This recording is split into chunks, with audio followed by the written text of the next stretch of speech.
Hi everyone. Our learning target for today, I can solve and apply proportions. So if I ask the question, well, what's a proportion? One of the other words we need to know is the word ratio. And a ratio is a comparison of quantities. So for example, I could compare the number of boys in the class to the number of girls. And that number, that ratio, would tell us about how many boys there are versus how many girls. Another important word, so now what's a proportion? A proportion is when we compare the ratios to each other. So, sometimes it's helpful if we have equal comparisons, then we can write an equation out of the two ratios. And one of the special properties we have that allows us to solve proportions is the cross products property. Now we will prove the cross products property in class. However, for now, what you need to know, and what you probably already do know from previous math courses, is that if you have these two ratios here, so you have a ratio of A to B, and we have a ratio of C to D, and if we set them equal to each other, then I also know if I multiply diagonally the numerators and denominators, then I get an equation that I can solve. So the numerator of the left one times the denominator of the right one equals the numerator of the right one times the denominator of the left one. I just multiplied them diagonally, and I got A times D is equal to B times C. So this will help us be able to solve the problems that we're going to do. So what are proportions good for? Well, say you're a nurse at a hospital and you're giving a patient an IV, and you know that you gave a 65 milliliters of medicine to an 80-pound patient. Now you get this 100-pound patient, and what you need to figure out is how many milliliters of the medicine do you need to give to him. So what we're going to do there, since we have pounds and we have milliliters, we can set up a ratio to compare those. So that's what we're going to do. We're going to set up a ratio of the patient's weight to the milliliters of medicine. And as long as we're consistent, it doesn't matter how we set up this ratio. You could do medicine to weight as long as you stayed consistent. But for this, we'll do weight to medicine. And since it is a story problem, before we proceed, we are going to have to define a variable. So I see we're looking for how many milliliters of medicine we need to give to the patient. So we'll let X represent the milliliters of medicine.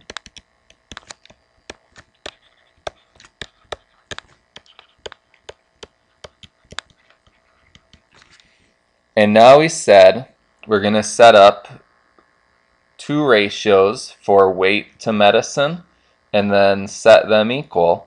So we know we have an 80-pound patient, and we also know that we gave that 80-pound patient 65 milliliters of medicine. So here we're going to set up 80 to 65 as the ratio for the first patient. And now we have to set up the ratio for the second patient. So we know the second patient weighs 100 pounds, and we don't know how many milliliters of medicine, but we define that as our variable. So we can set up 100 to X. And now I can use the cross products property since we have a proportion to set up. So I'm going to multiply 80 times X, and I'm going to multiply 65 times 100. So I have 80x equals 6,500. Divide both sides by 80 to solve it. And since we're doing a real life problem, it is going to make more sense to use a decimal here. So when I do 6,500 divided by 80, I get 81.25.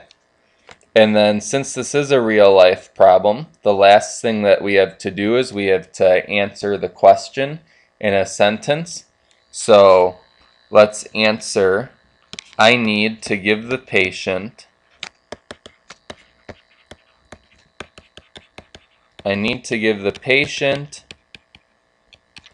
81, whoa,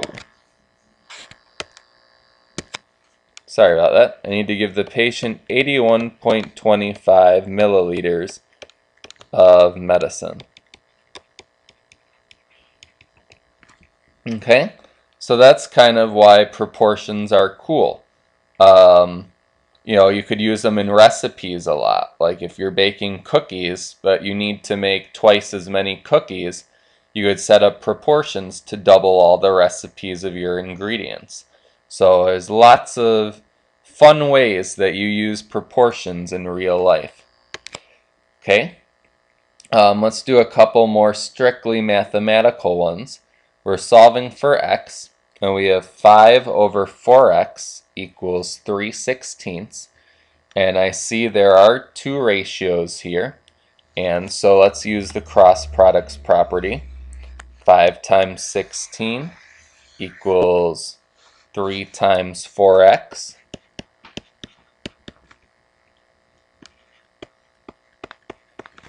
So once I do that, 5 times 16 is 80. 3 times 4x is 12x. So I can divide both sides by 12.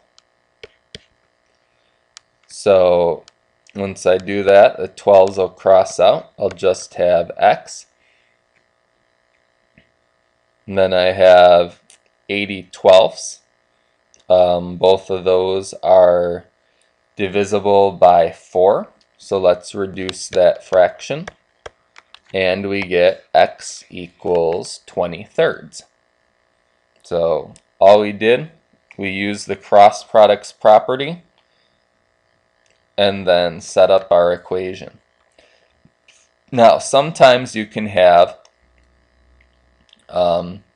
bigger expressions in your proportion rather than single numbers. Like this one, we have x plus 8 over x plus 1 equals 5/6. And so, since we still have two ratios being compared to each other, we can still set up a proportion and we can still use the cross products property. So that's what we're going to do. Now, most important thing when we use the cross products property is we need to distribute. This x plus 8 is all part of the numerator, so this whole thing needs to be multiplied by the 6. That means we're going to have to distribute. So I have x plus 8, the whole thing, times 6 equals x plus 1, the whole thing, times 5. So we have to distribute the 6. So x times 6 plus 8 times 6. And we have to distribute the 5.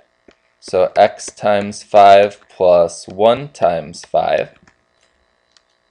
So now we have 6x plus 48 equals 5x plus 5. So now we'll just finish the problem. I see x's on both sides. This one only has 5. So let's take 5 x's off both sides.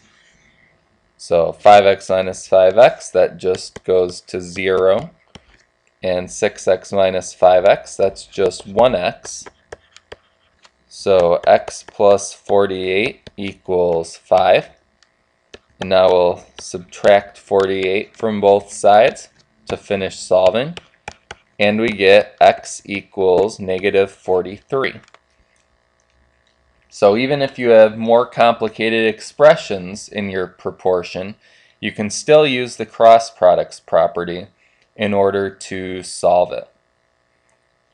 Alrighty, so now you're ready to go do some practice exercises on proportions.